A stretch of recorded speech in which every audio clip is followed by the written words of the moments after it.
Hello everyone, मेरा नाम है जेएस मल्होत्रा और स्वागत है आज के लेक्चर में। आज है डायरेक्ट टैक्स का लेक्चर नंबर 9, अमेंडमेंट नंबर 9। और इसके अंदर मैं सारी अब जितनी भी बच गई थी अमेंडमेंट्स वो सब खत्म करने वाला हूं। टीडीएस, टीसीएस, एडवांस टैक्स और असेसमेंट प्रोसीजर से रिलेटेड कुछ अमेंडमेंट्स जो आपके एग्जाम्स के लिए रिलेवेंट हैं। बच्चों, मई 2021 या फिर जून 2021 में अपीयर होने वाले बच्चे या फिर दिसंबर और नवंबर में अपीयर होने वाले बच्चे ये अमेंडमेंट्स देख सकते हैं। ठीक है जी। और चाहे आप सीए स्टूडेंट हो, चाहे आप सीएस हो, चाहे आप सीएमए स्टूडेंट हो, सब लोगों के लिए ये अमेंडमेंट्स रेलेवेंट है। एग्जीक्यूटिव लेवल पर और इंटरमीडिएट लेवल पर, फाइनल लेवल पर, प्रोफेशनल लेवल पर नहीं। समझ में आ गई बात? चलो आओ दोस्तों, हम लोग स्टार्ट करते हैं टीडीएस टीसीएस की अमेंडमेंट्स। और क्या है इसके अंदर मैं आपको बता दूं, पहले तो डरा नहीं रहा, बट बहुत सारी अमेंडमेंट्स हैं टीडीएस टीसीएस टॉपिक में। इस बार सरकार ने बहुत सारी अमेंडमेंट्स डाली हैं बजट 2020 के अंदर। हाँ जी, तो टीडीएस टीसीएस की अमेंडमेंट से स्टार्ट करते हैं बच्चों। और टीडीएस टीसीएस अमेंडमेंट में सबसे पहला जो अमेंडमेंट आया है वो आया है सेक्शन नंबर 156, 191 एंड 192 में। 191 एंड 192 के बारे में आप लोग जानते ही हैं सेक्शन।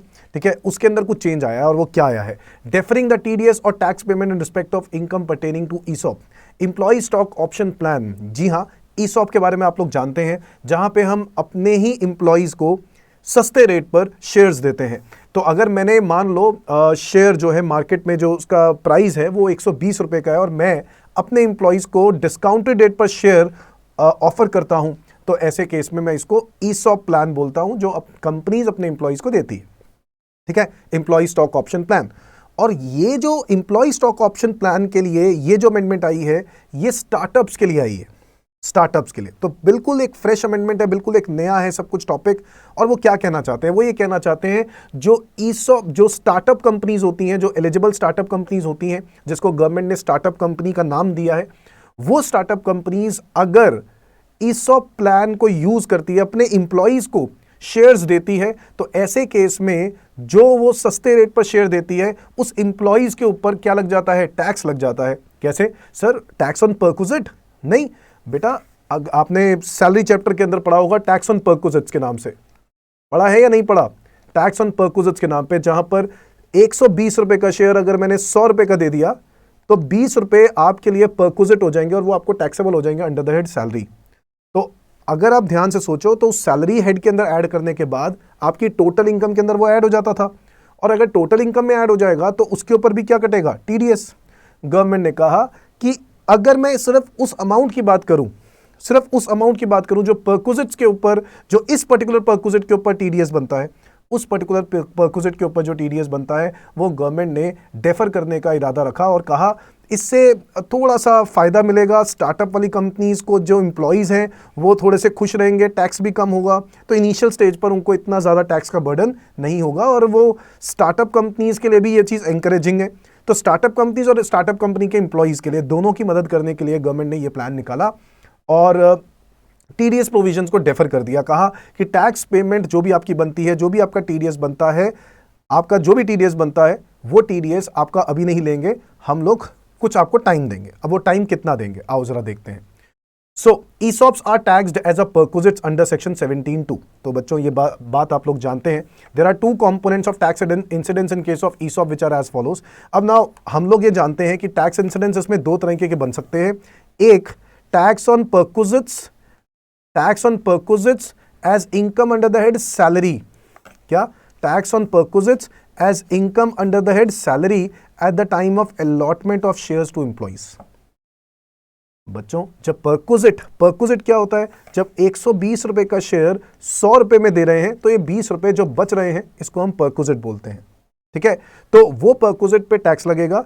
और वो दोनों, पहले तो मैं एक्सप्लेन कर रहा हूं आपको कि ये है क्या एक्चुअल में, और ईसॉप में दो टैक्स कैसे लगते हैं। एक तो इस बेस पे इस चीज पर टैक्स लगेगा, प्लस इसी शेयर को बेचने पर कैपिटल गेन का टैक्स लगेगा। जब यही इंप्लॉई कल को मार्केट में इसको सेल आउट कर देगा, तो टैक्स ऑन कैपिटल गेन लगेगा। शॉर्ट टर्म भी हो सकता है, लॉन्ग टर्म भी हो सकता है, depending upon the period of holding. आप लोग जानते हैं, at the time of transfer of shares allotted under ESOP by concern employ to any other person.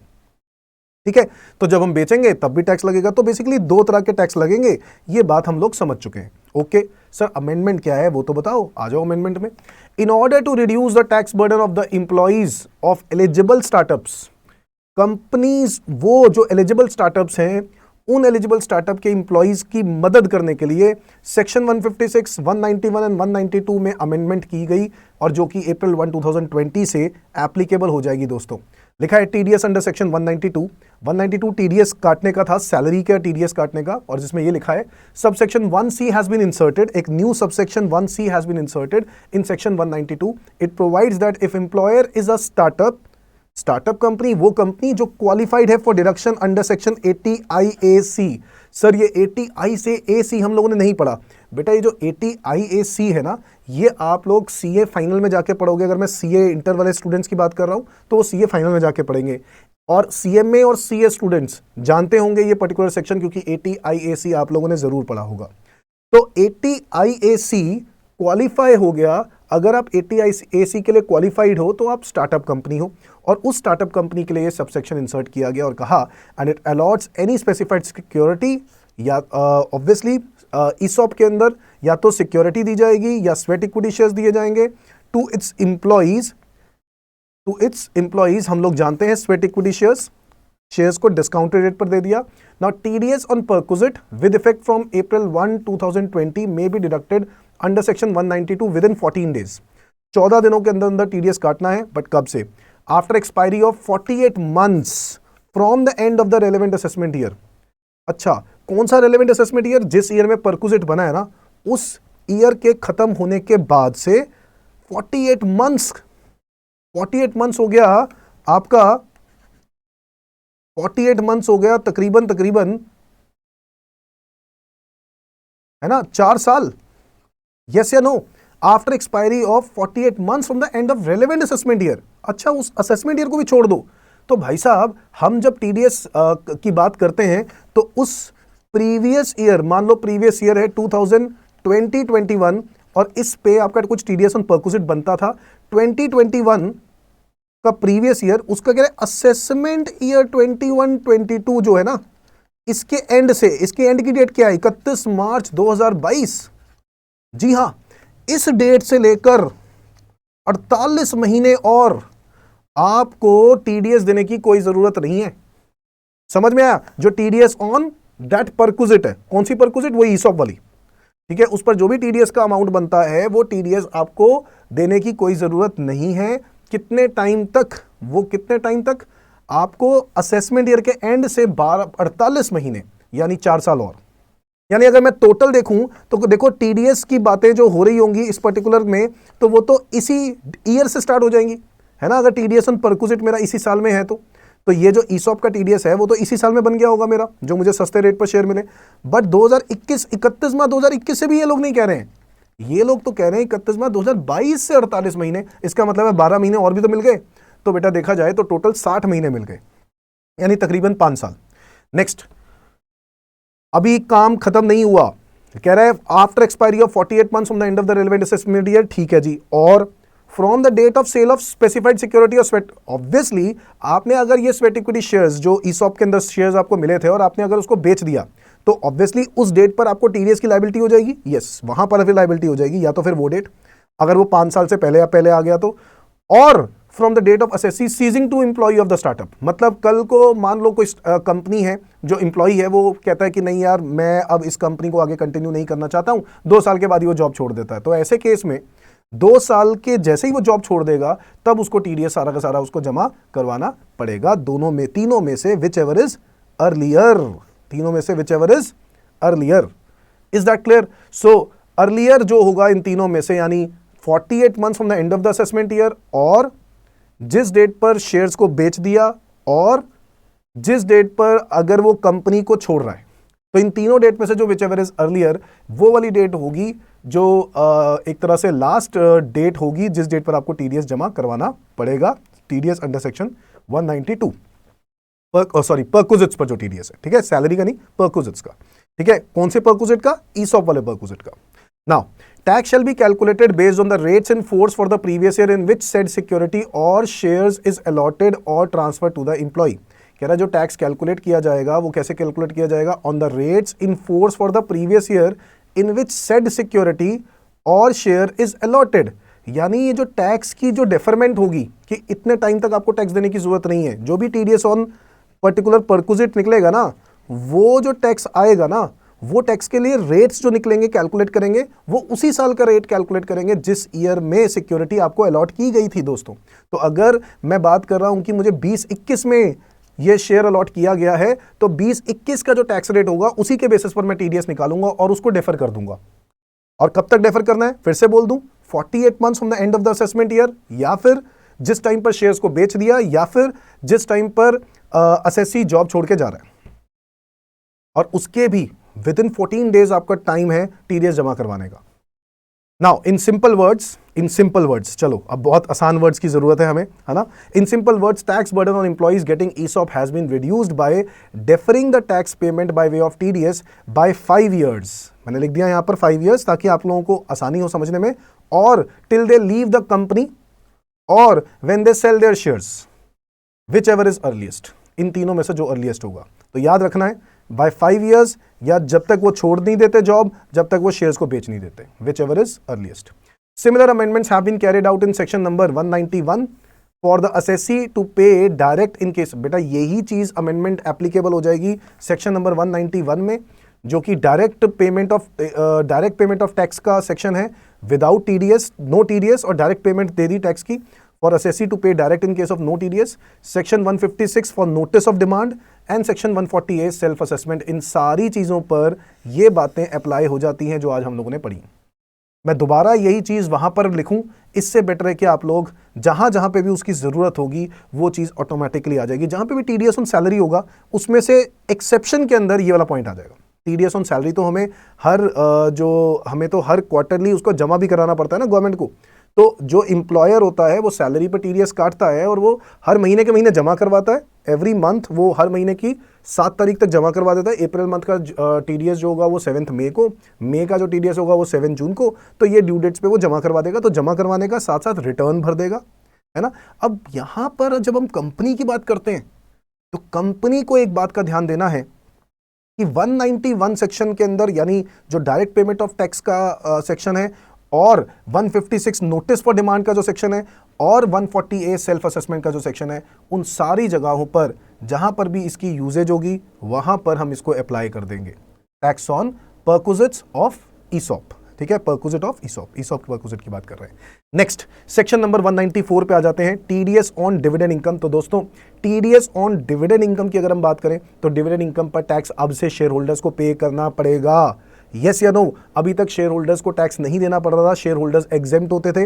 ये सेक्शन जी हां अभी भी जिंदा था। क्यों जिंदा था? क्योंकि वो कहते थे section number 2 sub section 22 clause ई का केस इसके ऊपर एप्लीकेबल होता था।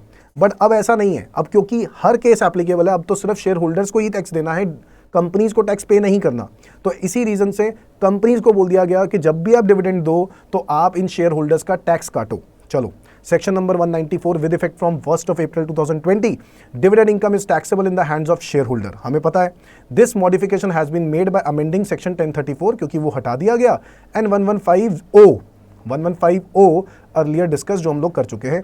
Consequential amendment has been made to the provisions of section 194, और इन्हीं की वजह से डिविडेंड इनकम एग्जेम्प्ट था और टैक्सेबल हो गया। इसकी वजह से सेक्शन 194 में भी बहुत बड़ा चेंज हमें करना पड़ा और उसको मॉडिफाई कर दिया कंप्लीटली, इसलिए उसका मॉडिफाइड वर्जन आपके सामने रख दिया सेक्शन 194 का।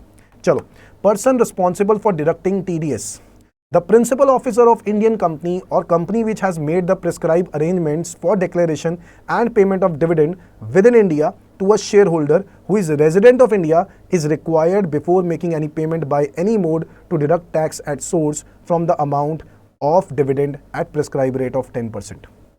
सिंपल है, कौन टीडीएस काटेगा भाई? Principal officer of Indian company, जो भी इंडियन कंपनी होगी, क्योंकि डोमेस्टिक कंपनी की बात हो रही है। फॉरेन कंपनी टीडीएस काटे या ना काटे वो देखो, वो फॉरेन कंपनी के लॉस लगेंगे। यहां पर इंडियन कंपनी की बात हो रही है, गवर्नमेंट इंडियन कंपनी को बोल रहा है कि the principal officer of Indian company और company which has made the prescribe arrangement for declaration and payment of dividends within India. हाँ, अगर वो कंपनी डिविडेंड इंडिया में डिक्लेयर करती है तो ऐसे केस में उनको जब भी डिविडेंड देंगे वो शेयर होल्डर्स को, तो उसके ऊपर क्या काटेंगे? टीडीएस काटेंगे। Is that clear? और टीडीएस का रेट क्या है? 10%, ये याद रखेंगे। Lower TDS, no TDS certificate, जी हां, आप चाहो तो आप एक लो टीडीएस का या नो टीडीएस सर्टिफिकेट ले सकते हो। उसके लिए आपको फॉर्म नंबर 13 सबमिट करना पड़ता है असेसिंग ऑफिसर को, and obtain certificate authorising the payer to pay dividend without tax deduction, ताकि आप उस सर्टिफिकेट के थ्रू, आप जब वो सर्टिफिकेट आपको रिसीव हो जाएगा ना, फॉर्म 13 आप भर के दोगे, एक सर्टिफिकेट मिलेगा, वो सर्टिफिकेट आप किसको दे दोगे, अपने कंपनी को दे दोगे और कहोगे कि मेरे को डिविडेंड पे टैक्स मत काटना। किसी भी रीजन से हो सकता है, लेस इनकम के रीजन से हो सकता है, या कोई भी एक रीजन की वजह से हो सकता है। अच्छा, लेस इनकम के रीजन की वजह से अगर आपको टीडीएस नहीं कटवाना चाहते हो क्योंकि आपकी इनकम ही इतनी कम है, तो उसके लिए वैसे स्पेशल फॉर्म है, फॉर्म 15G और 15H है सीनियर सिटीजन्स के लिए। तो वहां पर आप डिक्लेरेशन देके आप टैक्स जो है टोटल इनकम, अगर आप ये कह दो कि मेरे को डिविडेंड ही 2 लाख रुपए मिल रहा है और मेरे को टैक्स इसलिए नहीं कटवाना, मेरा कटना चाहिए टैक्स क्योंकि मेरी टोटल इनकम ही 2 लाख रुपए, उससे ज़्यादा मेरी कोई इनकम ही नहीं है, तो मेरा टैक्स होना ही नहीं चाहिए। सो ऐसे केस में आप डिक्लेरेशन दे दोगे फॉर्म 15G 15H के अंदर, जो भी है, आप 15H सीनियर सिटीजन्स के लिए, 15G बाकी सब सिटीजन्स के लिए, और 15G और 15H में फॉर्म भरने के बाद, ये फॉर्म जैसे ही आप भर देते हो दोस्तों, आपका जो टीडीएस है वो आपको नहीं डिडक्ट होगा। समझ में आ गई बात? सो इसके अलावा अगर टोटल इनकम के अलावा कोई आप बेनिफिट लेना चाहते हो तो फॉर्म 13 सबमिट करो, जिसके अंदर आप नो टीडीएस का एक सर्टिफिकेट ले लोगे। तो ऐसे केस में कंपनी आपका टीडीएस डिडक्ट नहीं करेगी। No TDS if dividend income is not more than 5000। भाई साहब, अगर डिविडेंड इनकम 3000, 4000, 2000 रुपये आता है, 5000 रुपये तक का आता है, ऑब्वियसली एक कंपनी से, जिस हम कंपनी की बात कर रहे हैं, 4 कंपनीज अलग अलग, वो उन 4 कंपनीज को नहीं पता होगा कि कौन सी कंपनी कितना डिविडेंड दे रही है।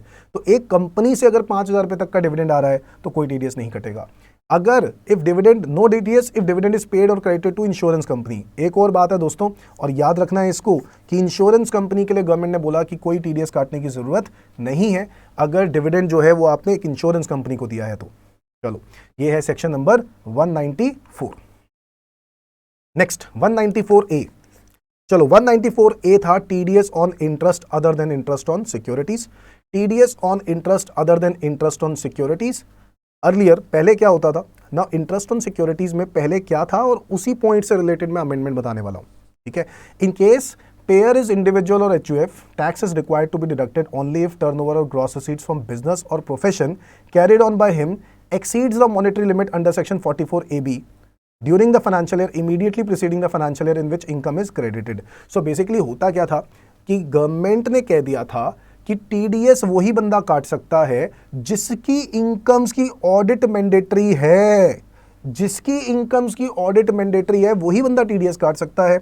और इनकम्स की ऑडिट मैंडेटरी कब होती थी? जब टर्नओवर 1 करोड़ क्रॉस कर जाती थी और प्रोफेशन के केस में 50 लाख क्रॉस कर जाती थी। समझ में आ गई बात? सर, तब हमारी ऑडिट मैंडेटरी होती है, और ऑडिट मैंडेटरी होगी तभी ये बंदे टीडीएस काट सकते हैं। गवर्नमेंट ने रिसेंटली इस बजट 2020 के अंदर बहुत सारे सेक्शंस के अंदर लैंग्वेज को चेंज किया है, और उन्होंने ये बात बोल दी कि अब यहाँ पर हम लोग मॉनेटरी लिमिट नहीं लिखेंगे कि अंडर सेक्शन 44AB, क्योंकि ऑडिट की लिमिट कभी 1 करोड़ है, कभी 2 करोड़ है, कभी 5 करोड़, हम लोग कभी भी चेंज कर सकते हैं।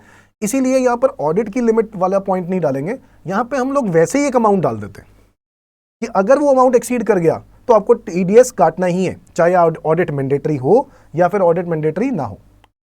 अच्छा, अमेंडमेंट है, now if the payer is individual और HUF, tax is required to be deducted if turnover और gross receipts exceeds 1 crore. Profession के केस में 50 lakh during the financial year immediately preceding the financial year in which income is credited. समझ में आ गई बात? तो पिछले साल अगर 2019-20 में आपकी टर्नओवर 1 करोड़ से ज्यादा थी, तो आप 2020-21 में लोगों की पेमेंट्स पर 194A के अंडर सेक्शन 194A आप interest other than interest on securities जो भी बनता है, मान लो कोई किसी ने आपको जो है लोन दिया था और आप उसका लोन का इंटरेस्ट पे कर रहे हो, तो वो जो इंटरेस्ट है उस पर आप टीडीएस काटने वाले हो। तो भाई साहब, आप इंटरेस्ट पे टीडीएस काट सकते हो अगर आपके टर्नओवर पिछले साल 1 करोड़ रुपए से ज्यादा थी। तो मान लो आपका टर्नओवर 5 करोड़ था, तो 2020-21 में आप अब टीडीएस काट सकते हो लोगों की पेमेंट्स पर सेक्शन 194A के अंदर। Is that clear? चलो, समझ में आ गई बात दोस्तों? नाउ अच्छा, एक और बात बड़ी इंपॉर्टेंट मैंने साथ ही लिख दी, मैंने कहा similarly applicable to section 194C, H, I and J। ठीक है जी, C हो गया कॉन्ट्रैक्टर पेमेंट, H हो गया TDS on commission brokerage, I हो गया रेंट, और J हो गया प्रोफेशनल और टेक्निकल सर्विसेज।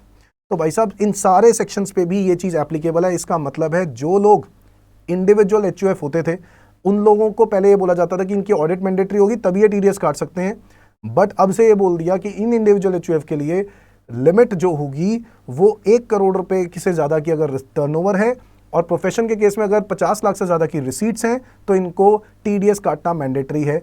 दूसरी पेई पार्टी का, पेई, समझ में आ गई बात। Now sub section 5 has been inserted in section 194A। चलो ये तो अमेंडमेंट खत्म हो गई पहले वाली। अब एक और नया अमेंडमेंट डाल दिया और कहा sub section 5 has been inserted in section 194A to empower central government to notify that TDS under section 194A shall not be made or will be made at lower rate in case of notified persons as may be specified in the notification। तो भाई साहब ये कोई बहुत बड़ा important amendment नहीं है, क्योंकि वो ये कह रहे हैं सब सेक्शन 5 इंसर्ट किया और सेंट्रल गवर्नमेंट को पावर दे दिया कि कल को सेंट्रल गवर्नमेंट कोई भी लोगों को नोटिफाई कर सकती है कि जिनके वो टीडीएस ना काटे या फिर टीडीएस काटे लोअर रेट पर, नोटिफाइड पर्सन्स के लिए। तो ठीक है यार, वो तो गवर्नमेंट के पास हमेशा ही पावर होती थी, तो ये कोई अलग से थोड़ी ना है। ठीक है, उनको यहाँ पर शायद ज़रूरत लगी कि ऐसा कोई, हम लोगों ने सब सेक्शन 5 ऐसा कोई नया पॉइंट नहीं लिखा हुआ, तो उन्होंने एक पॉइंट इसके अंदर ऐड कर दिया कि सेंट्रल गवर्नमेंट के पावर है किसी भी पार्टी का वो टीडीएस ना काटे या फिर वो किसी पर्सन्स को, क्लास ऑफ पर्सन्स को उनका लो टीडीएस काटे, लोअर रेट पे टीडीएस काटे, गवर्नमेंट के पास पावर है। हालांकि 194A में टीडीएस का रेट 10% है, तो चाहे तो इसको कम किया जा सकता है। आगे now tax deduction by cooperative society, बेटा 194A ही चल रहा है ये अभी, और इसी के अंदर कोऑपरेटिव सोसाइटी की बात हो रही है। कोऑपरेटिव सोसाइटी, अगर कोऑपरेटिव सोसाइटी अगर अपने मेंबर्स को पेमेंट्स करती है, आओ जरा पढ़ते हैं क्या लिखा है। Cooperative society shall be liable to deduct TDS under section 194A on और आफ्टर 1/4/2020। जबकि इससे पहले कभी भी कोऑपरेटिव सोसाइटी को टीडीएस काटने के लिए नहीं बोला जाता था, अब से कोऑपरेटिव सोसाइटी को लायबल बोल दिया कि भाई साहब अब तो आपने टीडीएस काटना है। कब काटना है? If the total sales of the gross assets of the cooperative society exceeds 50 crore during the financial year immediately preceding the financial year in which interest is to be paid और क्रेडिटेड। इसका मतलब है कि मान लो अगर मैं 2020-21 में किसी को इंटरेस्ट दे रहा हूं, मुझे ये देखना है कि मैं कोऑपरेटिव सोसाइटी हूं, 2020-21 में मैं किसी को इंटरेस्ट दे रहा हूं, तो वो इंटरेस्ट पर मुझे टीडीएस काटना है या नहीं काटना, उसके लिए मुझे 2019-20 की टर्नओवर देखनी पड़ेगी।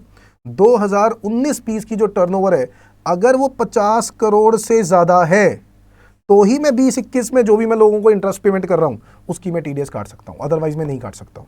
तो कोऑपरेटिव सोसाइटी को बोला कि अगर आप पिछले साल में 50 करोड़ से ज्यादा का काम कर चुके हो, तो ऐसे केस में 2020-21 में जब आप अगले साल में टीडीएस काटने जाओगे तो आपको टीडीएस जो काटना होगा वो तभी काटना होगा जब आपका पिछले साल में 50 करोड़ से ज्यादा का टर्नओवर होगा। ओके, एंड, अच्छा इसके साथ एंड लगाया, एंड कह रहा हूं और नहीं, इसका मतलब है ये अटैच्ड कंडीशन है। दूसरी अटैच्ड कंडीशन क्या है? The amount of interest paid और credited during the financial year is more than 40,000 rupees. लो जी, और इंटरेस्ट भी 40,000 रुपए से कम नहीं होना चाहिए, और 50,000 इन केस ऑफ सीनियर सिटीजन। तो भाई साहब कोऑपरेटिव सोसाइटी टीडीएस तभी काटेंगी जब 40,000 रुपए से ज्यादा का क्या होगा? इंटरेस्ट होगा, और 50,000 रुपए इन केस ऑफ सीनियर सिटीजन, उससे ज्यादा का इंटरेस्ट होगा। दूसरा, पिछले साल में उनकी टर्नओवर 50 करोड़ से ज्यादा होगी, तब जाके वो इस साल में टीडीएस काटने के लायक होंगे, अदरवाइज वो टीडीएस नहीं काटेंगे। Is that clear to everyone? ये था सेक्शन 194A दोस्तों, और मैंने बहुत सारी इसमें 3 अमेंडमेंट्स बताई सेक्शन 194A के अंदर। ध्यान रखनी है इन बातों को। पहला ये वाला पॉइंट हो गया, दूसरा ये छोटा सा पॉइंट हो गया, और तीसरा कोऑपरेटिव सोसाइटी वाला पॉइंट हो गया। आ जाओ आगे आ जाओ सेक्शन 194C में। 194C कॉन्ट्रैक्टर सब कॉन्ट्रैक्टर की पेमेंट, याद है सबको? Same amendment as given in section 194A। तो भाई साहब 194A में जो हमने अमेंडमेंट पढ़ी थी ना, वही 194A वाली अमेंडमेंट, ये जो मैंने लिखी है यहाँ पर, ये देखो 194C में भी एप्लीकेबल है, तो यही वो सेम अमेंडमेंट जो है यहाँ पर भी एप्लीकेबल है। तो ये बात तो मैंने वो बात वैसे की वैसे ही लिख दी, साथ में मैंने एक बात और ऐड कर दी, इंक्लूडिंग AOP BOI, यानी वहां पर जो बात हो रही थी ना, वो बात हो रही थी इंडिविजुअल्स और एचयूएफ के लिए। ध्यान से देखो, यहां पे जो बात हो रही थी इंडिविजुअल्स और एचयूएफ की बात हो रही थी। इस पर्टिकुलर सेक्शन के अंदर 194C के अंदर इन्होंने साथ में AOP और BOI को भी इंक्लूड कर दिया, यानी एसोसिएशन ऑफ पर्सन और बॉडी ऑफ इंडिविजुअल्स के लिए भी यही टर्नओवर देखी जाएगी। टर्नओवर अगर 1 करोड़ से ज्यादा है और अगर ये प्रोफेशन है, अगर 50 लाख से ज़्यादा है तो ही इनको टीडीएस काटने का हक मिलेगा, अदरवाइज ये लोग टीडीएस नहीं काट सकते। सेक्शन 194C में भी ये लिख दिया गया है। ओके, और क्या किया 194C में, एक और वर्क की डेफिनेशन के अंदर चेंजेस कर दिए। वर्क की डेफिनेशन चेंज कर दी, हाँ वर्क की डेफिनेशन, क्योंकि वर्क्स कॉन्ट्रैक्ट इसके अंदर कवर था, तो वर्क का मतलब क्या होता है उसके अंदर कुछ थोड़ी सी मिस क्लैरिफिकेशन थी, उसको क्लैरिफाई कर दिया। सर कहाँ क्लैरिफाई किया, work definition amended to provide that in a contract manufacturing. Contract manufacturing क्या होती है दोस्तों, कॉन्ट्रैक्ट मैन्युफैक्चरिंग होती है जहां पर एक कंपनी अपने दूसरी कंपनी को, किसी दूसरी कंपनी को कॉन्ट्रैक्ट पे कोई काम करने के लिए दे देती है, प्रोडक्ट मैन्युफैक्चर करने के लिए दे देती है। जैसे कि अगर मैं बात करूं एप्पल अपने प्रोडक्ट्स, अपने जो कंपोनेंट्स हैं, उसके बहुत सारे कंपोनेंट्स, पता है कौन तैयार करता है, सैमसंग। पता है आप लोगों को, एप्पल के कंपोनेंट सैमसंग तैयार करता है। तो एप्पल जो कंपोनेंट्स के लिए सैमसंग जो काम कर रहा है उसको वर्क कहेंगे। क्या कहेंगे, वर्क। वर्क कौन से वाला वर्क, यही है जॉब वर्क वाला वर्क। आपने कॉस्टिंग सब्जेक्ट में पढ़ा होगा जॉब वर्क। ये जो जॉब वर्क होता है वो ऐसा ही होता है, एप्पल अपना रॉ मटेरियल देता है, सैमसंग उस रॉ मटेरियल से कंपोनेंट को तैयार करता है और तैयार करने के बाद एप्पल को दे देता है और एप्पल उसके पर कंपोनेंट के पैसे दे देता है। एग्जैक्टली वैसे ही आज हमारे देश के अंदर बाटा भी ऐसे ही काम करता है दोस्तों। बाटा शूज खुद नहीं बनाता, बाटा शूज बनवाता है, बाटा शूज बनवाता है। बहुत सारी कंपनीज हैं, फैक्ट्रीज हैं उनके पास। बाटा सिर्फ एक ब्रांड है जो एडवर्टाइज करता है मार्केट में कि हमारे शूज मार्केट में बिके, और बाटा पूरे वर्ल्ड में काम कर रहा है। समझ में आ गई बात। और XYZ जो छोटी छोटी फैक्ट्रीज हैं उनको पकड़ लिया और कहा कि हमारे लिए शूज बनाओ। वो लोग शूज तैयार करते हैं आपके अकॉर्डिंगली, आपकी स्पेसिफिकेशन, आपकी रिक्वायरमेंट के हिसाब से।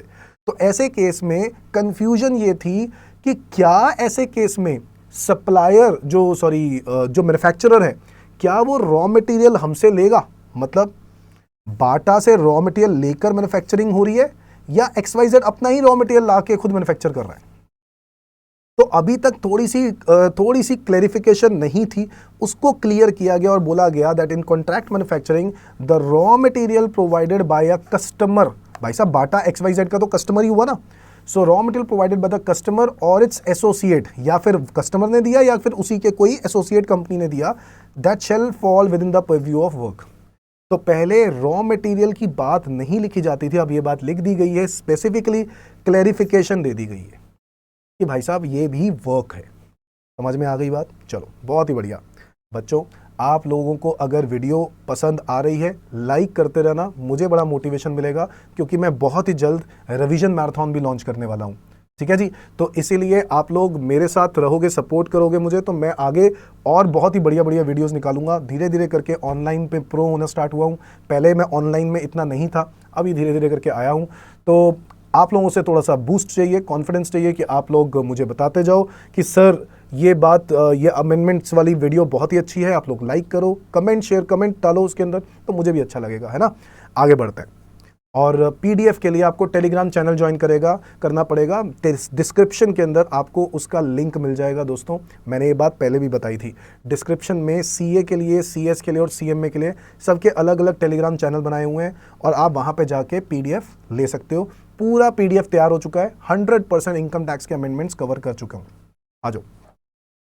सेक्शन 194H यानी कमीशन एंड ब्रोकरेज, I यानी रेंट, J यानी टेक्निकल फीस, तो इन सब के लिए भी बोला गया same amendments as given in section 194A।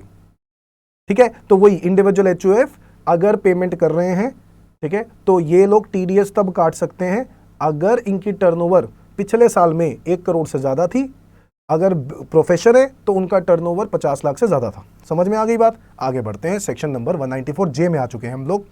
194J के अंदर एक स्पेशल अमेंडमेंट है।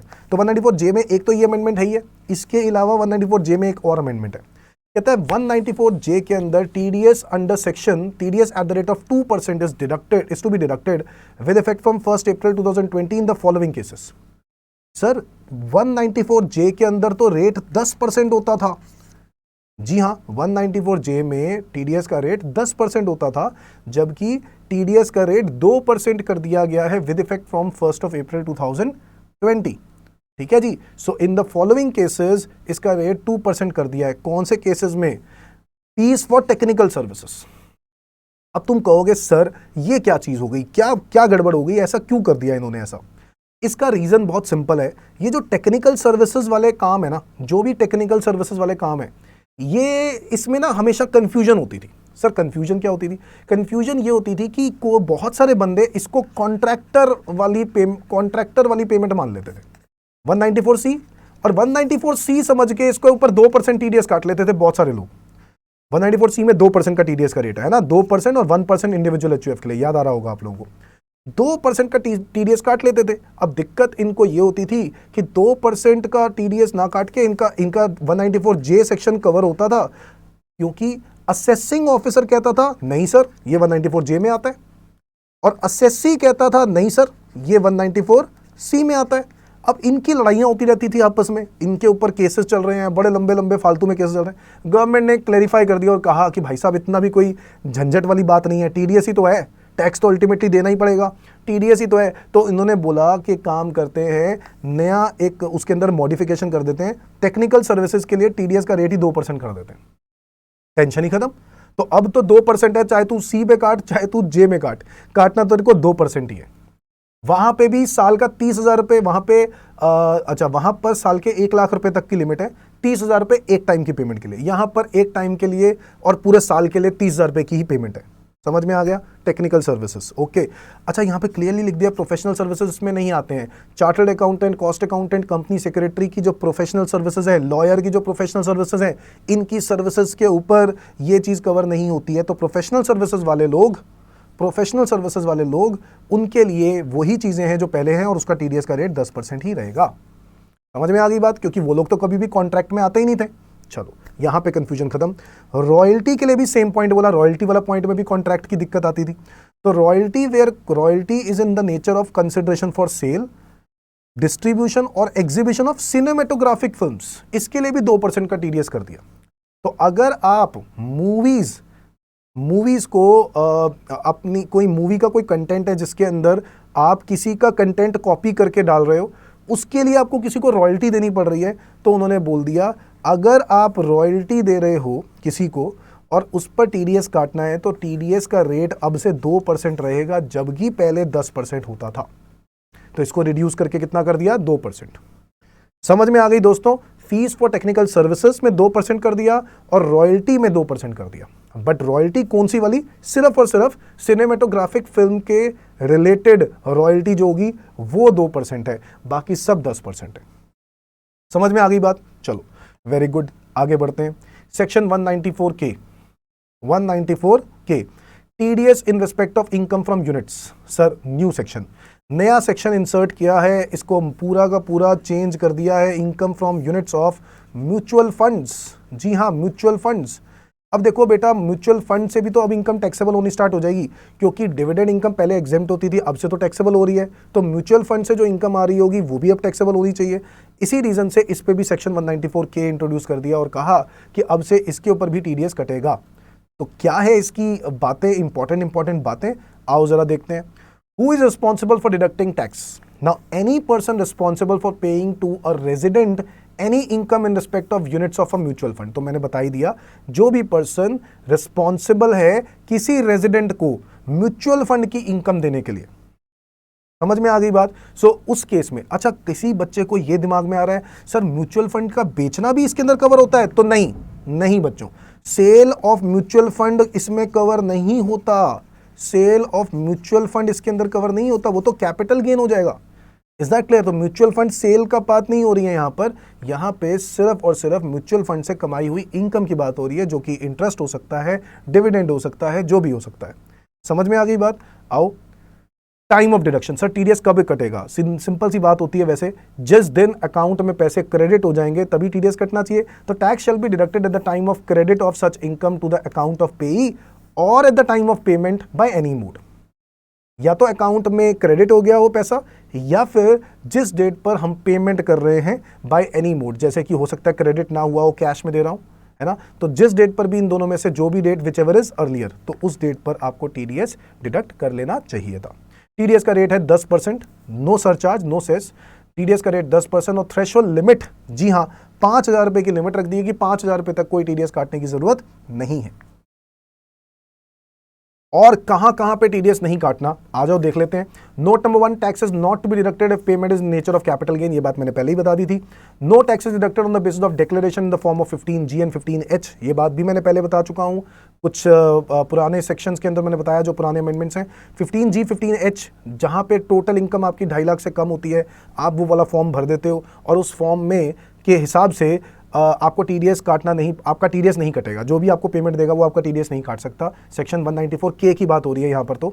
और यहाँ पर एक और वो टीडीएस सर्टिफिकेट की बात हो रही है, उसके लिए फॉर्म नंबर 13 होता है। सिमिलर पॉइंट, टीडीएस सर्टिफिकेट बनवा लो, लो टीडीएस सर्टिफिकेट बना लो कि आपका टीडीएस कम कटे, और ऐसे केस में आप फॉर्म नंबर 13 आपको सबमिट करना पड़ता है। उसकी क्लैरिफिकेशन डिक्लेरेशन होती है, कुछ वो चीज़ें आपसे पूछेंगे, आप उनको बताओगे। इन 3 बेसिस पर टैक्स नहीं कटेगा। इसके अलावा एक पॉइंट और, 5,000 रुपए तक की इनकम होगी तो टैक्स नहीं कटेगा। Is that clear? चलो, तो ये है section number 194K। I hope आपको समझ में आ रहा होगा। अगर मैं थोड़ा सा फास्ट हूं, मैं को फास्ट इसलिए हूं क्योंकि बहुत सारी बातें मैं समझता हूं कि बच्चों को पता होंगी। हाँ, अगर आप डायरेक्टली इसको देख रहे हो तो साथ में पकड़ लो अमेंडमेंट्स की PDF, ठीक है, और या तो फिर उसके प्रिंट ले लो जो मैंने आपको भेजा है, ठीक है, वो प्रिंट आपके पास हमेशा होना चाहिए, ठीक है। आगे बढ़ते हैं। नाउ सेक्शन नंबर 194N, तो भैया के के बाद सेक्शन आ गया नया 194N, और कहता है this section has been substituted by new section with effect from July 1, 2020। तो एक और सेक्शन में बहुत बड़ा चेंज। और बच्चों, अगर आपको याद आ रहा हो ये सेक्शन क्या था, कैश विड्रॉल। अगर आप कैश विड्रॉ करते हो 1 करोड़ रुपए से ज्यादा, तो banks are liable to deduct TDS. 1 crore से जितना भी बड़ा अमाउंट हो, है ना, कुछ याद आ रहा है सबको? 1 करोड़ से ऊपर वाला जो भी अमाउंट होगा उस पर टीडीएस कटेगा। तो ये बहुत ही बेहतरीन सेक्शन था कैश को पकड़ने के लिए। गवर्नमेंट ने कहा जब भी कोई बंदा कैश विड्रॉ करेगा 1 करोड़ से ज्यादा, तो ऐसे केस में हम टीडीएस काटेंगे। बट अब गवर्नमेंट ने इसके लिए क्या पॉइंट बनाया जो कि नया कर दिया। उन्होंने बोला जुलाई 1, 2020 से ये चीज एप्लीकेबल हो जाएगी। कहता है new section provides different tax rates for different persons. अच्छा, different tax rate different persons के लिए? हाँ, पहले तो एक ही चीज लिखी हुई थी, अब से अलग हो जाएगा। और अगर आपको याद आ रहा हो, पहले ये लिखवाया था कि 1 करोड़ से ज्यादा वाले अमाउंट पर हम 2% का टीडीएस काटेंगे। अब जो क्या चेंजेस कर दिए हैं, आओ देख लेते हैं। नाउ केस नंबर 1, ऑन और आफ्टर जुलाई 1, 2020 क्या आया? Case number 1, it covers a defaulter who has not submitted return in past.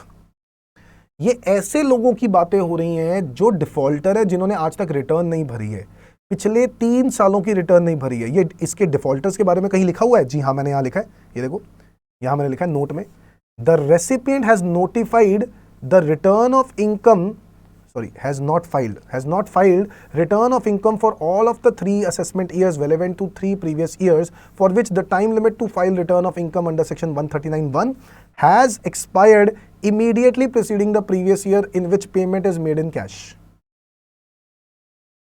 पिछले 3 असेसमेंट ईयर्स में आपने रिटर्न नहीं भरी। अगर आप पिछले 3 असेसमेंट ईयर्स में रिटर्न नहीं भरते हो अंडर सेक्शन 139(1) समझते हो, ड्यू डेट से पहले अगर आपने नहीं भरी है ना, तो भाई साहब आप डिफॉल्टर हो। अगर आप डिफॉल्टर हो तो गवर्नमेंट कहता है, मैं चाहे आपने बिलेटेड रिटर्न भरी हुई है ना, वो कह रहे हैं 139(1) के अंदर ही भरनी है। और अगर हमें 139(1) की डेट मिस की हुई है ना पिछले 3 सालों में से कोई भी साल में, तो ऐसे केस में आप डिफॉल्टर हो। और अगर आप डिफॉल्टर हो तो हम लोग जो है आपके ऊपर केस नंबर 1 अप्लाई कर देंगे।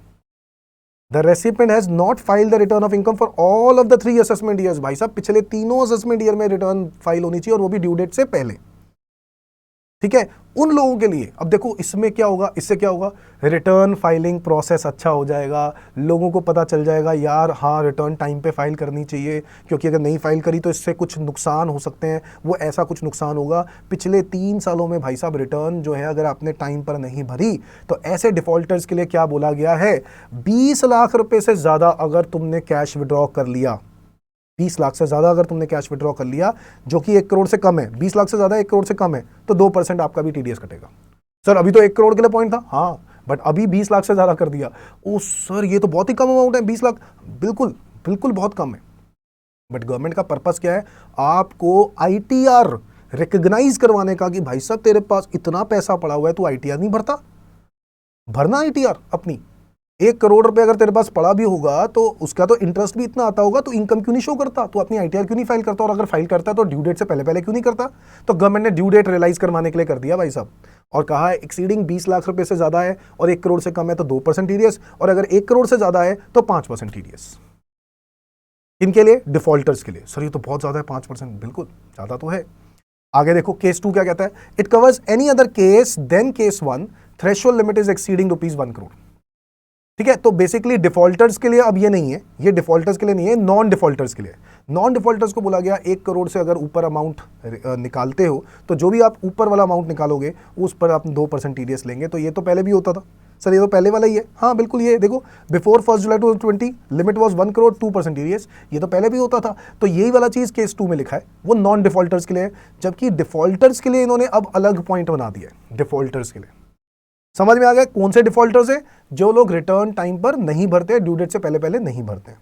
ठीक है जी सर, मजा आ गया सर, बहुत सारी अमेंडमेंट्स है सर, ये तो बिल्कुल 194 में भर भर के अमेंडमेंट डाल दी हैं टीडीएस चैप्टर में।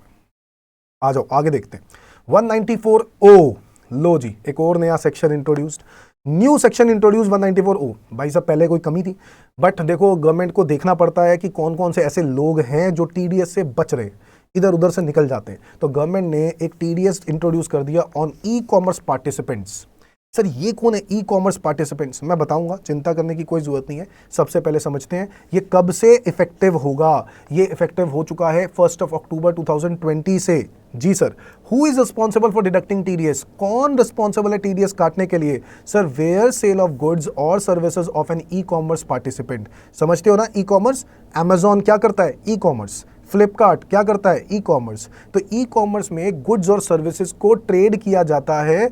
एक बिजनेसमैन गुड्स और सर्विसेज को क्या करता है, ट्रेडिंग करता है। ऐसे ये देखो, एक बिजनेसमैन, ये बिजनेस है, ठीक है, मान लो ये अमेजॉन है, और अमेजॉन की ऐप पर एक बिजनेसमैन अपना प्रोडक्ट लगाता है और यहां से कस्टमर इसको खरीद लेता है। ठीक है, अब कौन है इलेक्ट्रॉनिक कॉमर्स ऑपरेटर, इसको बोलते हैं इलेक्ट्रॉनिक कॉमर्स ऑपरेटर, जो उस वेबसाइट को, जो उस ऐप को मैनेज कर रहा है, इलेक्ट्रॉनिक कॉमर्स को मैनेज कर रहा है। और इसको बोलते हैं इलेक्ट्रॉनिक कॉमर्स पार्टिसिपेंट। समझना ध्यान से, मैंने 2 बंदों का नाम लिया, Amazon is E commerce operator, और अमेजॉन के थ्रू जो बिजनेस सामान बेच रहा है अपना, उसको बोलेंगे ई कॉमर्स पार्टिसिपेंट। ये देखो, so who is responsible for deducting TDS, मुझे बता दो, क्या अमेजॉन इज लायबल टू पे समथिंग टू बिजनेस, और बिजनेस इज लायबल टू पे समथिंग टू अमेजॉन। भाई साहब कस्टमर से पैसा कौन कलेक्ट करने जाएगा, अमेजॉन कलेक्ट करने जाएगा। तो इसीलिए अमेजॉन के ऊपर ये डाल दी लाइबिलिटी कि भाई साहब आप जब उनका टीडीएस, जब पेमेंट करने जाओगे तो टीडीएस काटना। कह रहा है वेयर सेल ऑफ गुड्स और services of an e commerce participant is facilitated by an e commerce operator through its digital or electronic facility, such e-commerce operator is required to deduct TDS। यानी Amazon को बोला गया कि उस businessman का TDS काटो। Okay, e commerce operator means a person who owns, operates और manages digital और electronic facility for electronic commerce, जैसे कि Amazon। Okay, e commerce participant का क्या मतलब है, ई कॉमर्स पार्टिसिपेंट है जो ई कॉमर्स के थ्रू, जो उस बिजनेस, उस अमेजॉन के थ्रू अपना प्रोडक्ट को बेच रहा है। So e commerce participant means a person resident in India selling goods और services through digital oblique electronic facility for e commerce. ठीक है सर, ये बातें तो समझ में आ गई। सर टीडीएस के रेट तो बताओ, आ जाओ आगे आ जाओ। For the purpose of this section e commerce operator shall be deemed to be the person responsible for paying e commerce participant. ये बात समझ में आती है। Time of tax deduction at source, sir tax कब कटेगा। Tax is deductible by e-commerce operator at the time of credit of amount of sale of goods or services to the account of e-commerce participant। ठीक है जी, time of tax deduction कब होगा, जब ई commerce operator ई commerce participant को पैसा देने जाएगा, जिस टाइम पे वो क्रेडिट कर देगा वो पैसा, उस टाइम पर टीडीएस काटना है। टीडीएस का रेट क्या है, टीडीएस का रेट है भाई साहब मात्र 1%, सिर्फ 1%, कुछ भी नहीं है। बट देखो टीडीएस जरूर काट रहा है, टीडीएस काटेगा जरूर। तो 1% on the gross amount of such sale of goods और सर्विसेज। तो ई कॉमर्स ऑपरेटर को बोल दिया कि तू जितनी भी इसकी सेल हो रही है, उस बंदे की जितनी भी सेल हो रही है, उसका पेमेंट पे टीडीएस काट। तो मान लो अगर इसने 10 लाख रुपए की पेमेंट करनी है इस अमेजोन ने बिजनेस को, तो उसमें से ये 1% का क्या काट लेगा, टीडीएस काट लेगा। समझ में आ गई बात? 1% का टीडीएस हो गया तकरीबन 10,000 रुपए, और वो 10,000 रुपए का टीडीएस काट के 9,90,000 रुपए पकड़ा देगा। हाँ, इस बिजनेसमैन को नुकसान हो जाएगा क्या? नहीं। क्यों? क्योंकि ये बिजनेसमैन जब अपनी इनकम टैक्स की रिटर्न फाइल करेगा, आईटीआर फाइल करेगा, तो उसमें अपने सारी इनकम्स दिखाएगा और उसमें वो अपना टैक्स दिखा देगा कि मैंने कितना टैक्स ऑलरेडी दे दिया है, जिसमें से वो 10,000 रुपये भी शो करेगा। जो बच गया वो रिफंड हो जाएगा अगर कुछ एक्सेस चला गया तो गवर्नमेंट के पास। ठीक है जी, तो ये सब बातें हैं। अब देखो, ई कॉमर्स की ट्रेडिंग अब बहुत ज़्यादा हो गई है। ई कॉमर्स आज के टाइम पे हर एक इंसान ई कॉमर्स काम कर रहा है, इसीलिए गवर्नमेंट ने सोचा कि क्यों ना हम लोग इनके ऊपर भी टीडीएस की लायबिलिटी डाल दें। तो भाई साहब, गवर्नमेंट ने ना हर एक वो बंदे को पकड़ने का पूरा प्रण ले लिया है कि सबको पकड़ना है, किसी को नहीं छोड़ना। ठीक है जी, आ जाओ। 1% TDS on gross amount of such sale of goods और सर्विसेज। सर टीडीएस कब कटेगा? नोट देखो, नो टीडीएस कब? If e commerce participant is individual HUF. अच्छा सर, अगर इसका मतलब है वो जो बिजनेसमैन है वो एक इंडिविजुअल है या एचयूएफ है तो टीडीएस नहीं काटेंगे? नहीं काटेंगे। बट आगे देखो, एंड, अच्छा एंड इसके साथ एक और अटैच कंडीशन कहता है gross amount of such sale of goods और services through e commerce operator during the previous year does not exceed 5 lakh. हाँ, फिर तो ठीक है। मतलब ये छोटे लेवल पे बिजनेसमैन की बात कर रहा है। इसका मतलब है मान लो ये बंदा प्रोप्राइटर, एक छोटा सा बिजनेसमैन है, एक इंडिविजुअल है, और ये इंडिविजुअल की जो टोटल बिजनेस की टर्नओवर हो रही है थ्रू ई कॉमर्स ऑपरेटर वो 5 लाख रुपए तक की हो रही है। अगर इसका मतलब 5 लाख रुपए मिल रहा हो तो टीडीएस नहीं कटता, बट क्योंकि 5 लाख से ज्यादा है तो टीडीएस कटेगा। तो gross amount of such sale of the goods और services through ECO during the previous year does not exceed 5 lakh. And इसलो एक और एंड, इसका मतलब एक और attach condition, such e commerce participant has furnished his PAN और आधार नंबर टू ईसीओ। तो भाई साहब, गवर्नमेंट ने 3 बातों का बोला और तीनों को अटैच कंडीशंस के साथ बोला और कहा टीडीएस नहीं कटेगा अगर ई कॉमर्स पार्टिसिपेंट इंडिविजुअल एचयूएफ है। बोला कि ई कॉमर्स पार्टिसिपेंट जो है उसकी टर्नओवर 5 लाख रुपए से ज्यादा नहीं होनी चाहिए थ्रू ईसीओ। और बोला ई commerce participant has furnished his PAN और आधार नंबर। पैन या फिर आधार नंबर जो है वो ईसीओ को देना जरूरी है। तूने पैन नहीं दिया, आधार नंबर दे दे, दोनों में से कोई एक चीज जरूर दियो। ठीक है सर, समझ में आ गई बात? So note, lower oblique nil TDS certificate shall be obtained in the form. तो फॉर्म 13 के अंदर भर के आप लोअर या निल टीडीएस सर्टिफिकेट तो ले ही सकते हो, तो उसमें आपको टीडीएस नहीं कटेगा। समझ में आ गया दोस्तों? ये था सेक्शन नंबर 194O। ठीक है, तो ये अमेंडमेंट आने के बाद अब हम बढ़ रहे हैं आगे सेक्शन 197 की तरफ, और कहा जाता है कि प्रोविजंस रेगुलेटिंग लोअर और nil TDS certificate are not introduced in section, sorry are not नहीं होगा, नहीं नॉट नहीं होगा, गलती से नॉट लिख दिया बेटा, नाउ लिख देना इधर।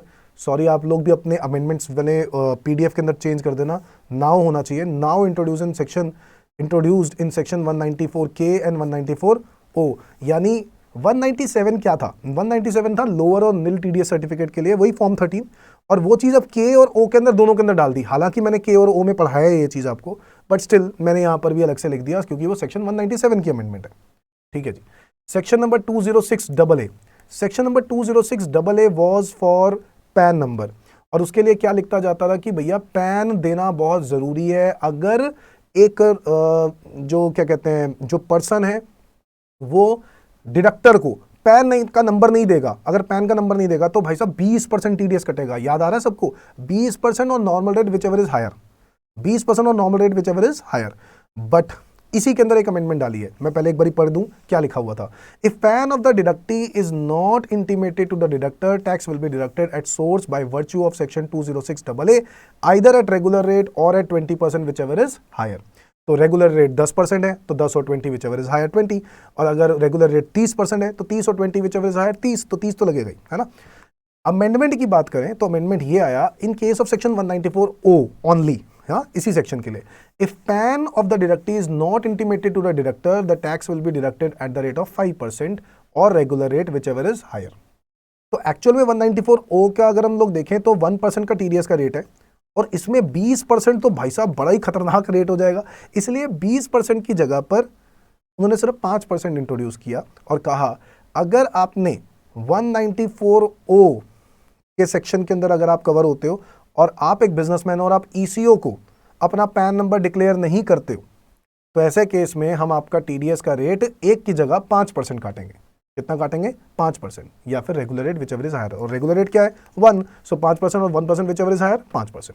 तो ये एक नया अमेंडमेंट आ गया। ठीक है जी, तो ये तो हो गया टीडीएस के अमेंडमेंट्स फिनिश।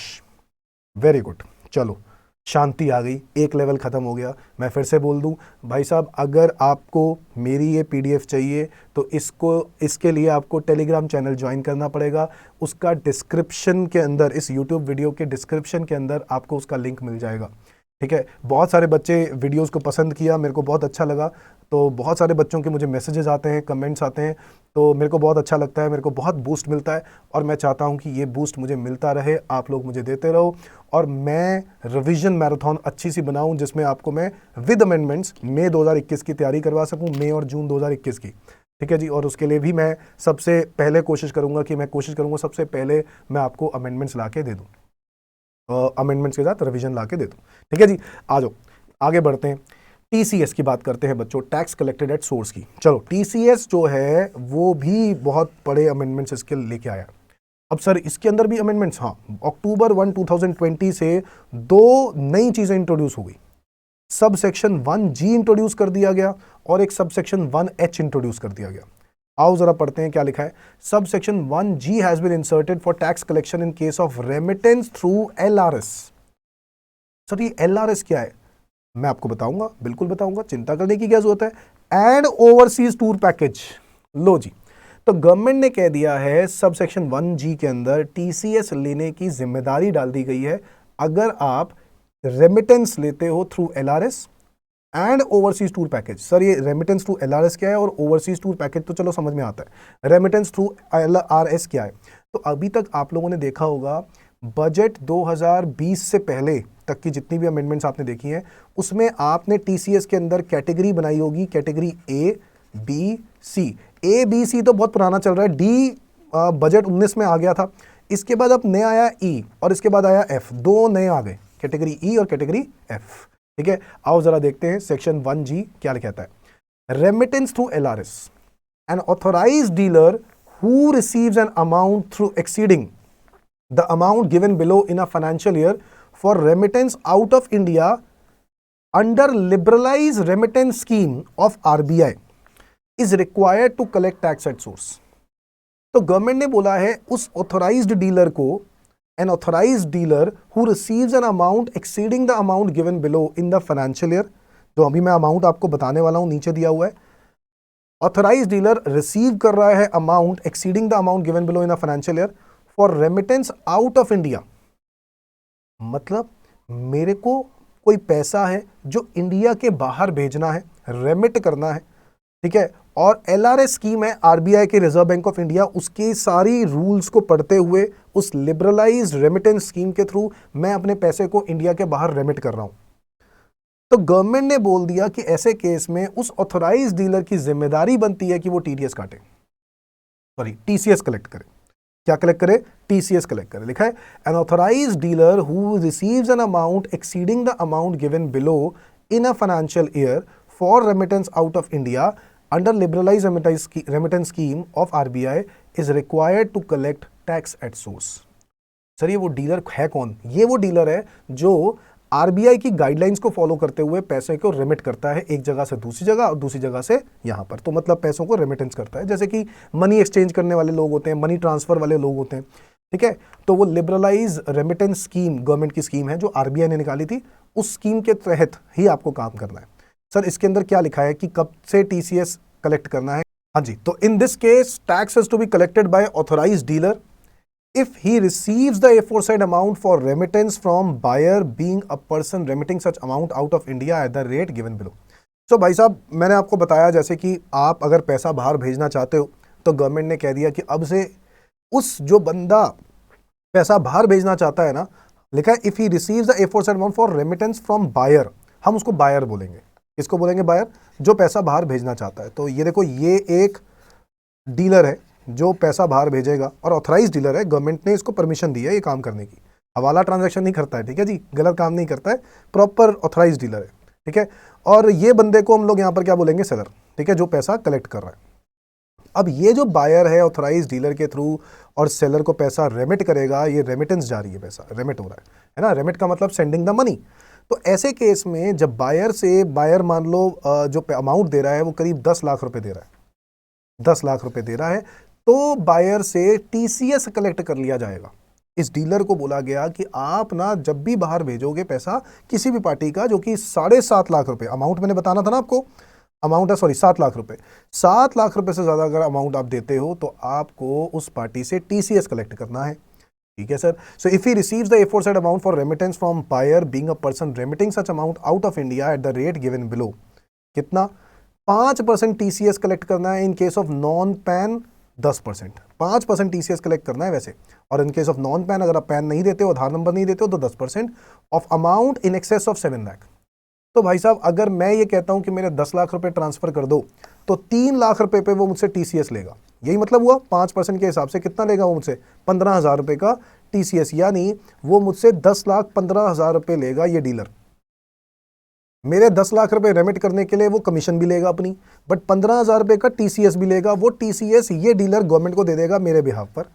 अब गवर्नमेंट को देने के बाद मेरे को एक टीसीएस का सर्टिफिकेट मिल जाएगा। जब भी मैं कल को आईटीआर भरूंगा तो मेरे को वो टीसीएस वो मेरा टैक्स के साथ, टोटल टैक्स के साथ एडजस्ट हो जाएगा। तो इसलिए मुझे कोई परेशानी नहीं है, ठीक है, टैक्स देने में मुझे कोई परेशानी नहीं, अल्टीमेटली तो टैक्स देना ही है ना दोस्तों।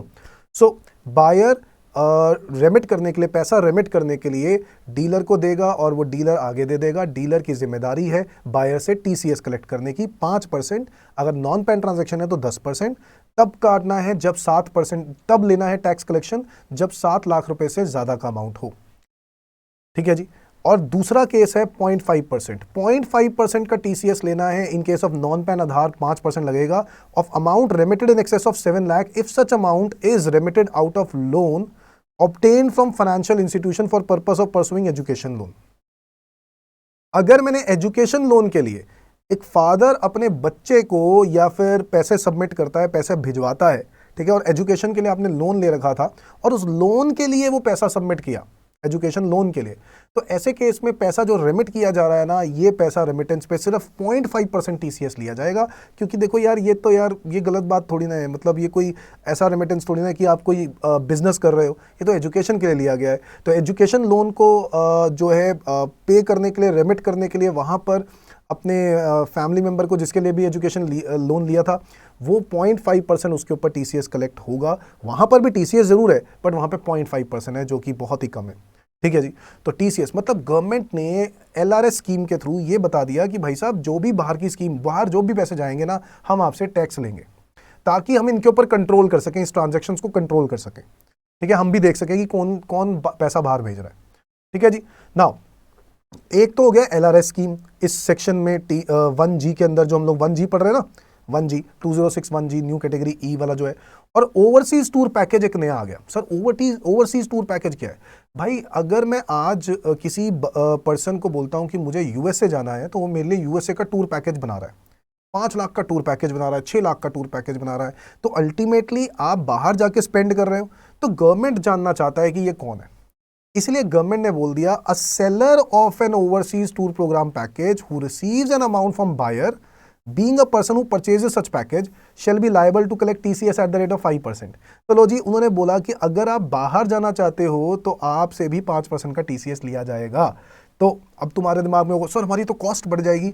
नहीं भाई, ये जो बायर TCS देगा उसको ये समझना ज़रूरी है कि कल को जब वो अपनी ITR फाइल करेगा ना, तो वो अपना टोटल इनकम दिखाएगा और टैक्स दिखाएगा, और जो भी अमाउंट बनता होगा उसमें से TCS वो शो कर देगा, वो अमाउंट एडजस्ट हो जाएगा।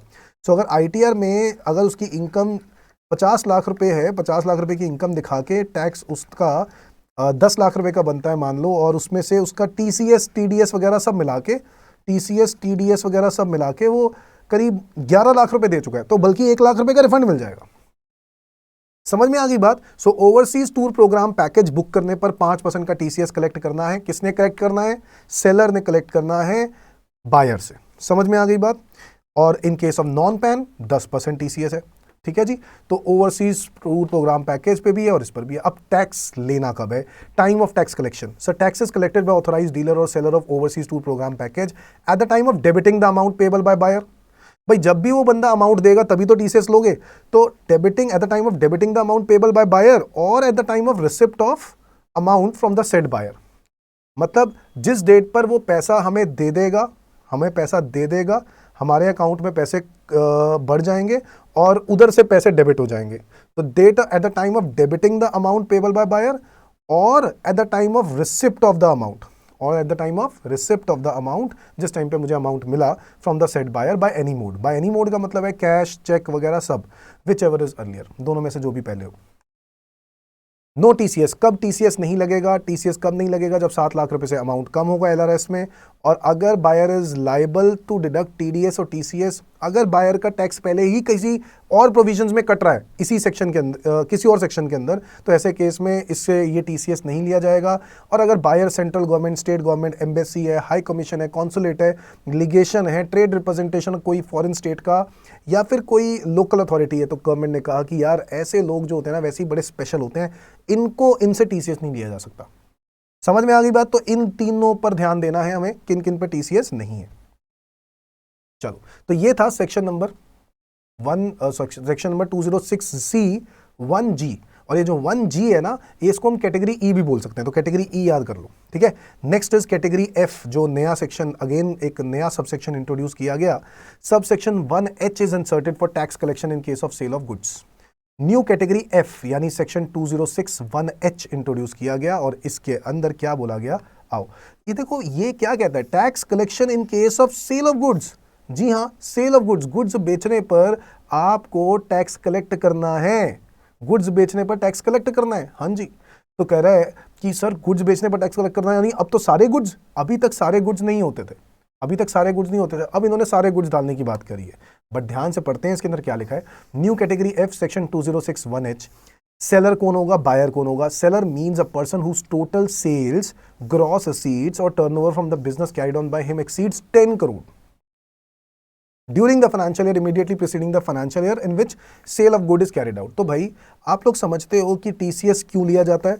ये जो सेलर होता है ना, ये जो सेलर होता है, ये सेलर बायर को जब भी गुड्स बेचेगा, ये सेलर बायर को जब भी गुड्स बेचेगा तो बायर से पैसा कलेक्ट करेगा। ये जो बायर है ना, ये भी आगे ट्रेडर है, ये भी आगे गुड्स बेचेगा। इसी रीजन से इस बायर से पैसे के साथ साथ, कंसिडरेशन के साथ साथ वो क्या कलेक्ट कर लेगा? टीसीएस कलेक्ट कर लेगा। क्या कलेक्ट कर लेगा? टीसीएस। और ये सेलर इसके बिहाफ पर, इस बायर के बिहाफ पर गवर्नमेंट को डिपॉजिट कर देगा। समझ में आ गई बात? सो ऐसा ही चलता है टीसीएस के अंदर, और ऐसे ही बात हो रही है कि सेलर वो पर्सन है जो टोटल सेल्स, उसकी ग्रॉस रसीट्स, टर्नओवर जो हो वो 10 करोड़ रुपए से ज्यादा हो। ठीक है sir, during the financial year immediate, पिछले साल में, ठीक है, पिछले साल में।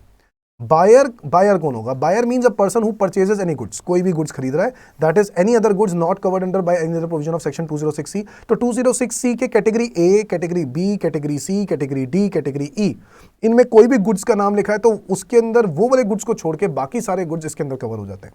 तो अब सारे गुड्स के लिए इन्होंने टीसीएस बना दिया है, सारे गुड्स के लिए, ठीक है। तो बेसिकली टीसीएस अब सबके ऊपर लग गया। बट उन्होंने ये बोला टीसीएस वही कलेक्ट करेगा जो जिसकी टर्नओवर 10 करोड़ रुपए से ज्यादा की होगी। Buyer means a person who purchases any goods but does not include, अच्छा बायर में कौन नहीं है, इनसे टीसीएस नहीं ले सकते, सेंट्रल गवर्नमेंट से नहीं ले सकते, स्टेट गवर्नमेंट से नहीं ले सकते, एम्बेसी से नहीं ले सकते, high commission, legation, commission, consulate and trade representation of foreign state, ये तो इनके अपने हैं ना, हम तो पराए हैं, है कि नहीं। सेलर कह रहा है सबसे टीसीएस कलेक्ट करेगा, इनको छोड़ के गवर्नमेंट से नहीं ले सकता, लोकल अथॉरिटी से नहीं ले सकता। A person importing goods into India, जो गुड्स इंपोर्ट कर रहा है इंडिया के अंदर, person importing goods into India, government ने कहा ये जो बायर है ना, इससे भी आप टीसीएस कलेक्ट नहीं कर सकते, और any other person which may be notified by the central government. So basically new category F introduce किया गया सेक्शन 206(1)H के अंदर, सारे गुड्स को कवर करते हुए, बट एक बात बोल दी कि टर्नओवर आपकी 10 करोड़ से ज्यादा होनी चाहिए पिछले साल में, तब आप टीसीएस कलेक्ट कर सकते हो इस साल में। कब लेंगे tax collection? Tax is collected by seller who receives any amount for the sale of goods of the value exceeding 50 lakh in any previous year. तो भाई साहब उसकी सेल भी 50 लाख से ज्यादा की होनी चाहिए, तब जाके हम आपसे टैक्स कलेक्ट करेंगे। तो बायर 50 लाख से ज्यादा का अमाउंट कलेक्ट देगा हमें। Tax is collected by seller who receives any amount for sale of the goods for value exceeding 50 lakh in any previous year other than goods being exported out of India. Goods export नहीं हो रहे हैं, ठीक है, goods export नहीं हो रहे हैं, गुड्स जो हैं वो यहीं पर बिक रहे हैं, गुड्स एक्सपोर्ट नहीं हो रहे हैं, और goods covered by any other provision of section 206C। तो 206C में नहीं होने चाहिए वो गुड्स, और वो एक्सपोर्ट नहीं हो रहे हैं, वो इंडिया में ही बिक रहे हैं। ठीक है, और आपकी जो सेल उस बायर के लिए है वो 50 लाख से ज़्यादा की है। तो बेसिकली एक सेलर है, ये जो सेलर है और इस बायर को गुड्स बेच रहा है, ठीक है, मान लो 60 लाख रुपए के, कितने के गुड्स बेच रहा है, 60 लाख रुपए के। ये देखा जाएगा कि सेलर टीसीएस ले भी सकता है या नहीं, तो उसके लिए उसका पिछले साल का टर्नओवर देखेंगे। पिछले साल का टर्नओवर अगर 10 करोड़ से ज़्यादा है तो सेलर बायर से टीसीएस कलेक्ट कर सकता है, क्योंकि उसकी टर्नओवर, उसकी जो टोटल सेल है, परचेजिंग है इस बायर की, वो 50 लाख से ज़्यादा की है। लिख रहा है taxes collected by the seller who receives an amount for sale of goods of the value exceeding 50 lakh in any previous year other than goods being exported out of India.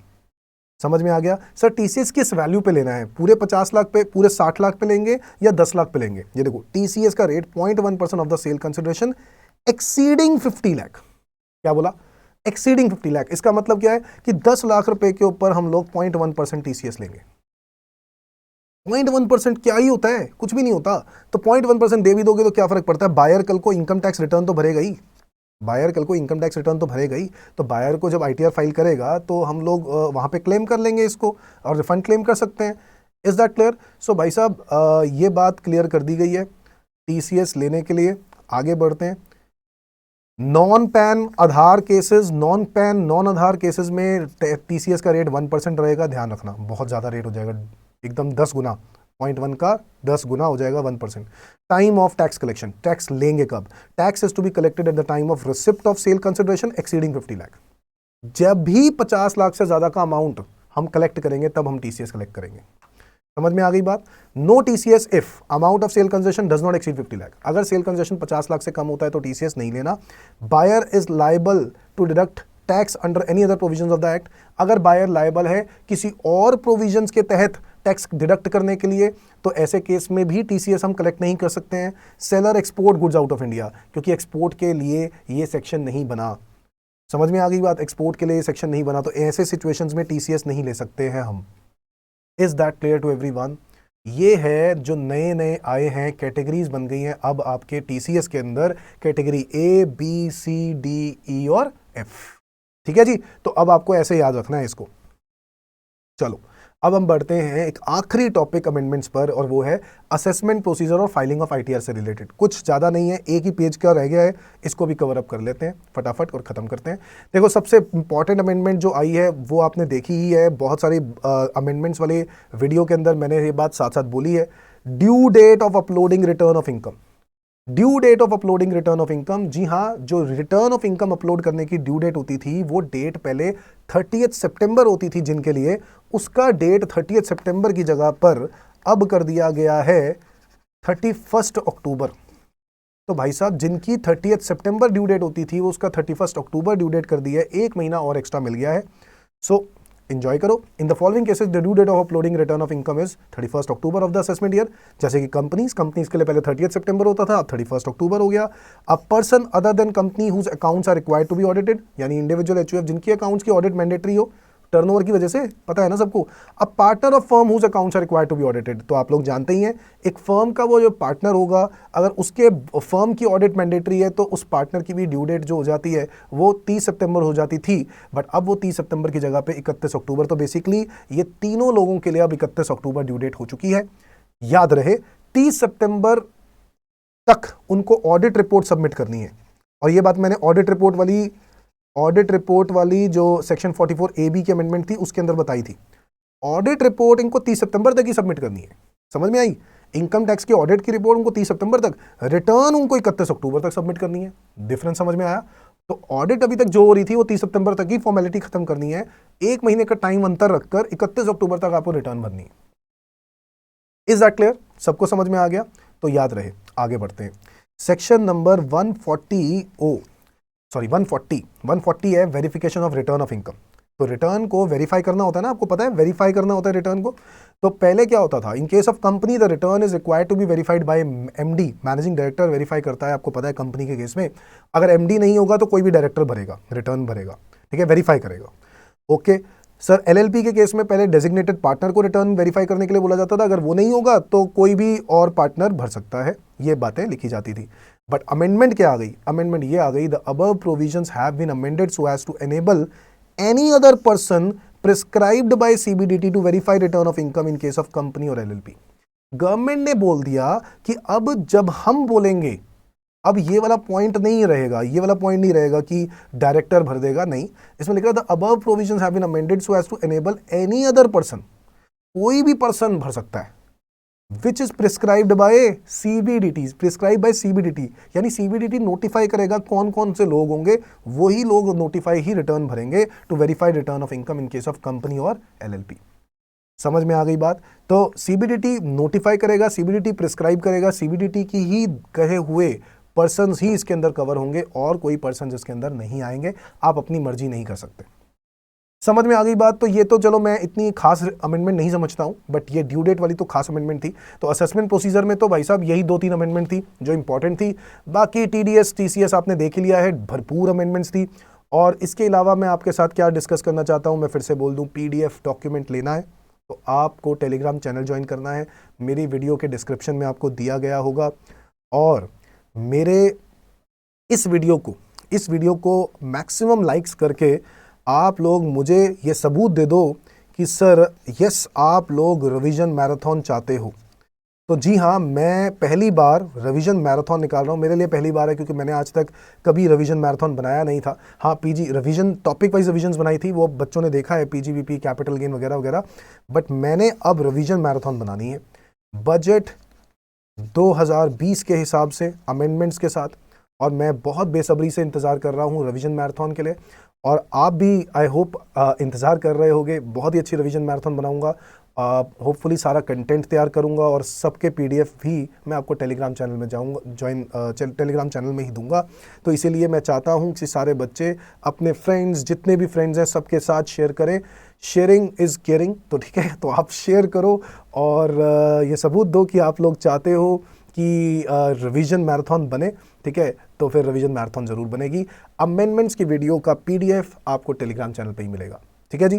Thank you बच्चों, bye bye, all the best. Exams की तैयारी करते रहो और आगे कुछ और videos के लिए इंतज़ार करना, मज़ेदार वीडियोस, और जीएसटी के अमेंडमेंट्स बहुत जल्द मैं देने वाला हूँ, ठीक है। Bye bye.